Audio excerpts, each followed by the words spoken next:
Style ni ya Kikongo ile. Style ni ya Kikongo. Kwanza mnaiona? Wanatakiwa watu waione bwana.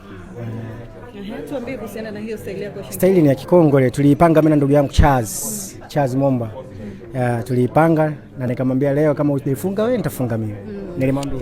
Hongera kwa kuwa mchezaji bora wa mechi. Hii ina maana gani kwako wewe binafsi? Inaniongezea motivation, lakini pia sio mimi tu, ni kwa Watanzania kwa ujumla, kwa maombi yao, na tunashukuru pia benchi la ufundi, tunashukuru pia wachezaji wenzangu kwa nguvu yao, energy yao ambayo wameonyesha tukiwa uwanjani.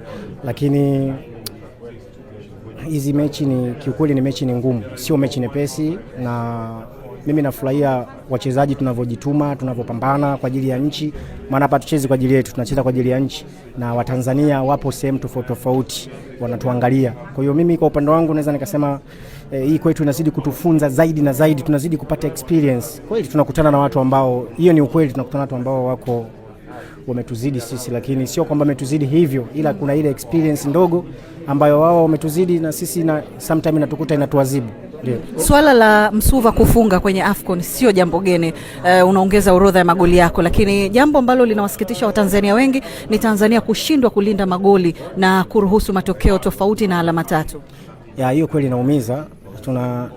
Tunatakiwa tulinde kweli goli letu. Hata kama tumelifunga goli moja tulitunze. Unajua mashindano haya bwana, bila kulinda magoli yako uliofunga ni ngumu sana. Kama hivyo tumeweza kufunga goli, lakini tumekuja tumeconcede tena na tukasababisha penalty, lakini haikuwa upande wao pia na wao. Ila nashukuru mechi imeisha salama, hakuna mtu aliyeumia.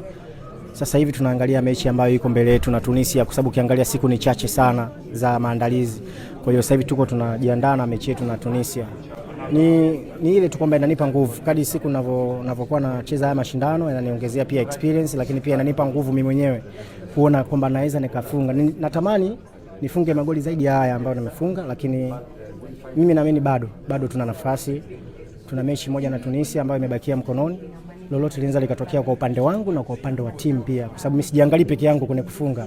Mimi naangalia timu, kwa sababu bila timu mimi siwezi kufunga. Kwa hiyo kwenye timu mtu yote anaweza akafunga, lakini itakapotokea Msuva amepata nafasi ya kufunga, nafunga kutengeneza historia yangu. Na mimi ni kitu kizuri sana kwangu mimi kwenye career yangu na kwenye historia yangu, lakini pia timu ya taifa kwa ujumla, kwa sababu kila mchezaji anatengeneza historia yake. Mimi nataka nitengeneze historia yangu. Kama ulivyosema, Ngasa alikuwa tayari amefikisha magoli 25, na mimi pia nahitaji kuongeza magoli haya ambayo niko nayo, lakini nataka niongeze zaidi ya haya, niwe nayo zaidi ya haya, niwe hata na 29, 30, itakawezekana 35 au hata 40. Lakini tunachoomba sisi kwa upande wetu kama binadamu ni uzima. Hicho ndio kikubwa zaidi. Bila uzima huwezi kufanya chochote. Kwa hiyo mimi kwa upande wangu nasema nashukuru kwanza kuweza kufunga leo, lakini pia bado kuna mchezo mwingine na Tunisia.